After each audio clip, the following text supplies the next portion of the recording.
This is Dolany TV, and guys, a big welcome back to the NHL 17 Edmonton Oilers franchise mode. It's been a while.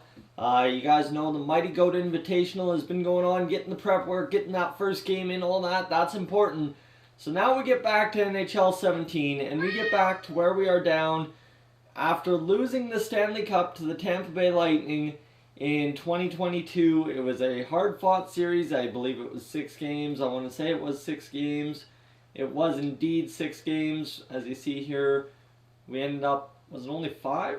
It was only 5. Oh, okay. It was only, no, it had to be 6. Hold on. What's going on here? Where am I? I'm missing the 6th game right there. Pardon me. Pardon my cat as well. I'm not sure what's wrong with him. He's feeling a little under the weather today, so please pardon the cat as he meows throughout the entire video. So 2-0 loss to end the playoffs against Tampa Bay. So we got to get ourselves a team meeting held. And then, like I said, Steve Mason and Mr. Connor McDavid are free agents. It took a true team effort to make it so far, but we didn't quite have enough to go all the way. Next year, the cup will be ours. That's what you guys were saying. That's what I'm going with. And you see, nobody really liked that at all. More derailed morale. It's tough. It's tough. I don't like where we are. I really want us to get back to where we were the year before. Let's go sim up to the draft here. Actually, let's sim up to a day before the draft where we can see the trade blocks, see if anyone's got trade blocks on. Set ticket prices. I don't know where our season ticket prices are at. You see they're a little ridiculous.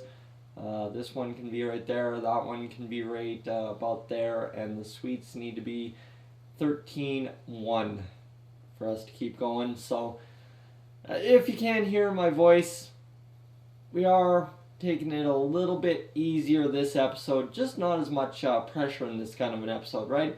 The maximum salary cap will be $79.82 this year. That's pretty solid. That should give us enough to get where we want to be, right? That should be. So New Jersey, Ottawa, Washington, Colorado, Los Angeles, Arizona, New York, Vancouver, San Jose, Dallas, Carolina, Detroit, Buffalo, Pittsburgh. All in that top 14. I would like us to have at least 6 playoff home games. We did that. We had lots of playoff home games. Added 25,000 to our available funds. I will take that all the way. Hey, we're doing good. View retired players now. This is where we could lose a guy like Steve Mason, Yuri Laterra, all that. And no retired players in skaters category. And in goalies, nothing there either. So let's go take a peek at who retired in the NHL this year.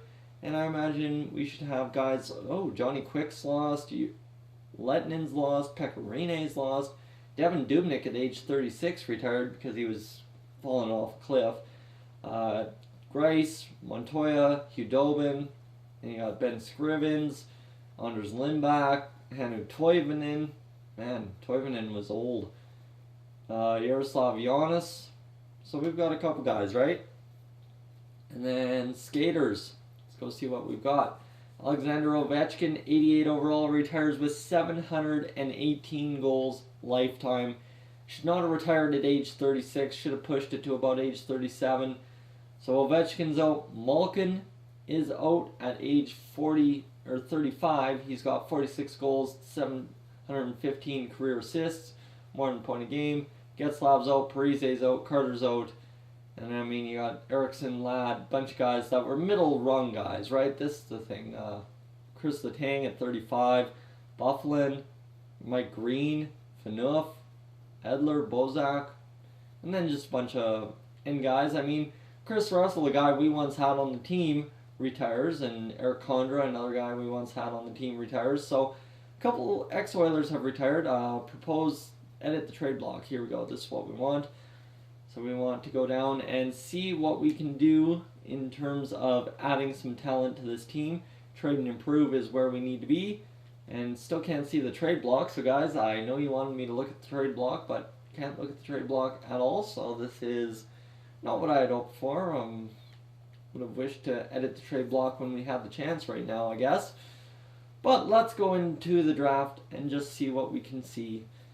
As we will go start the draft. I don't know what we have in terms of draft picks. I know we don't have a draft pick until like the 4th round or something. I'm pretty sure. Nothing here in the first round. Nothing here in the... So, we have a second rounder. Okay, so we have a second rounder. That's where it comes down to. We have a second rounder, but no first this year. Okay, so we can work with this. The second rounder is fine by me. We're going to offer trade, and one thing I want to do is if we can trade away Yuri Laterra for something at this point of the offseason, we're good. So let's go see Yuri Laterra. I mean, I guess he's got 1 year left on his deal, I believe. Yeah, okay, so we can't trade away Yuri Laterra, so that's not going to work. Woliniski is coming up. So maybe we even roll without Yuri Laterra this year and just go with Woliniski, Keating, and Dauphin up the middle with Connor McDavid. Who knows? I mean, have to see, right? That's what we have to do.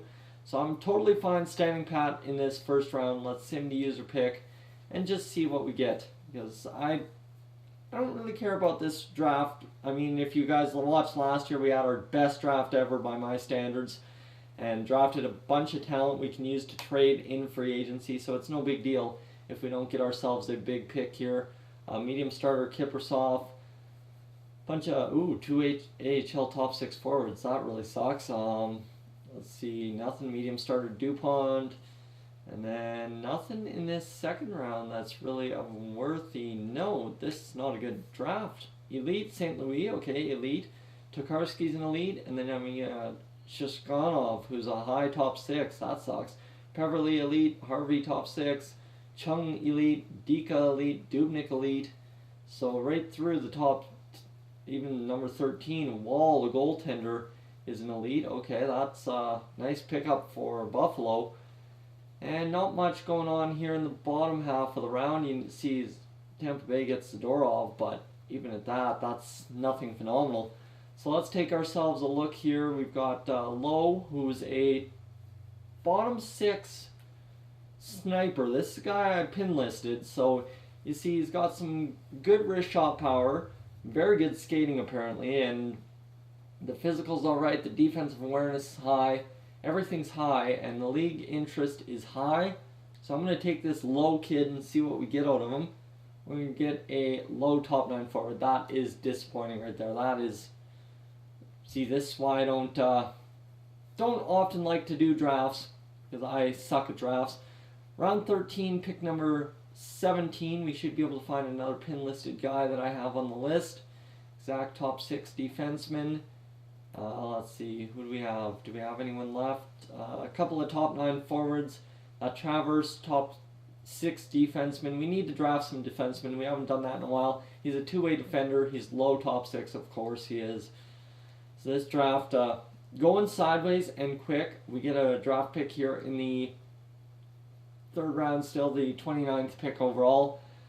We should be able to find ourselves a good player in terms of draftability. And I mean, this is a 4th round player in Wolf, but he's a high bottom 6 or Buse.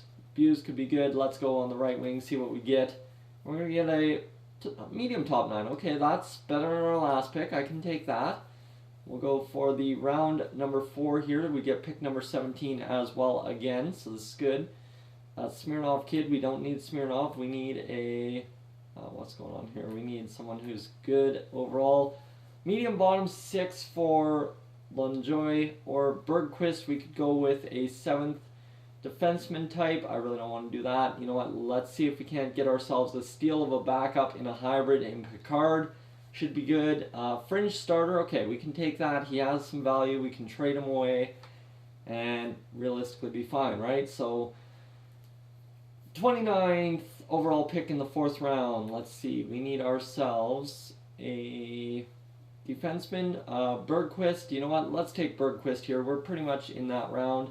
Low top 6. I can take that. He'll be a 7th defenseman if anything, and add to the farm system in the 4th round. That's about all you can ask. We've got the 17th pick in the 5th round as well. So let's see what we can find here. AHL tops fringe goalie, exact top 9 forward, Vashyuk. Let's see Vashyuk. See what he's worth. Low top 9. Okay, that's fine by me. That's whatever it is. We are getting 2 picks around here, so keep that in mind, right? We're getting 2 picks around. We're adding to the farm system quite a bit. Let's see. Top 6 forwards only available. Hi, really? That's it? It's rough. It's not good. You know what? We're in the 5th round. Let's go 5th, 6th round. Sniper, Rive. Let's see what we get out of him. Low bottom 6, so better than a coin for Nashville. That's, hey, I'll take it. Let's go to our next user pick, and this will be our last drafted pick ourselves. Due to the time restraints, we're in the 6th round. Have to find a steal of a deal here in this 6th round. We're going in here, 7th round, bottom 6, exact backup, Hamel. League interest, none. Let's see where the league interest high is. A couple 7th rounders, some, nothing. One of these goaltenders possibly would be a good pickup. Let's go with this. You know what? I will go with this AHL top 6 defender in the 7th round. See what we get out of him. And we're going to get a low bottom 7. Okay, that's in the 6th round. You're getting that. I will take it. Sim options, sim entire draft. And we are done this draft. As we get another 7th defenseman. So we went with a defenseman draft this time. Hey, that's fine by me. Add up with the defenseman and we'll be good. So let's sim up to the re-sign stage. I'll walk you guys through who needs to be re-signed, who needs to come back to the team, including Connor McDavid. Yeah. No doubt he's an RFA. Come on now, guys. So let's go see what Connor McDavid wants in terms of a contract.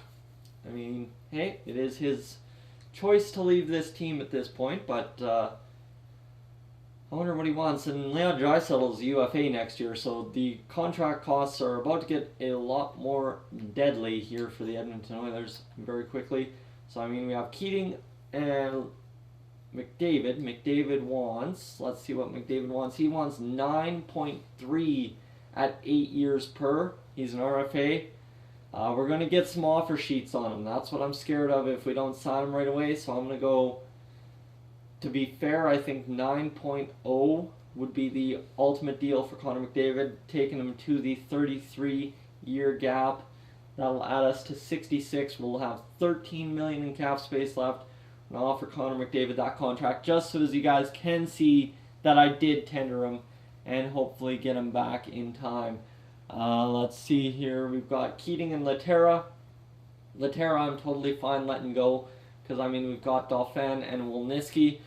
And Wolniski is going to be huge for us. He's a top 6 forward. He's going to grow, and grow. Left wing wise, we've got Kobasu and then this Rustalainen kid who is a medium bottom 6 forward. Could jump up into that bottom 6 and take over for Connor Brickley. Who knows? We'll have to see. Draisaitl and Kucherov are good. And then, I mean, yeah, it's just Kobasu, and that's pretty much it. So Kobasu is the only left winger we have to sign. A bunch of right wingers we drafted. Look at that Greg Lowe kid, 75 overall already. Heck yeah. And then this Buse kid as well, to medium top 6, or top 9, pardon me.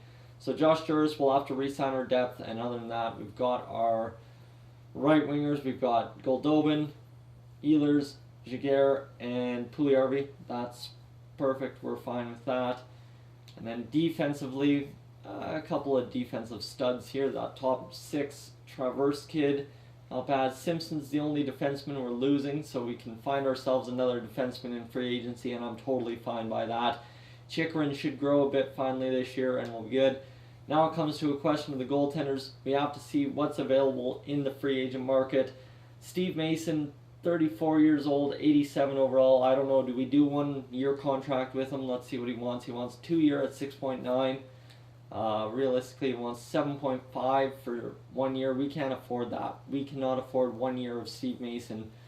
So we have to sign ourselves a new goaltender. So guys, that is the roster breakdown. Thank you for tuning into this edition of Dolany TV. If you're new to the channel, please subscribe. If not, leave a like, and I will catch you guys in the next one.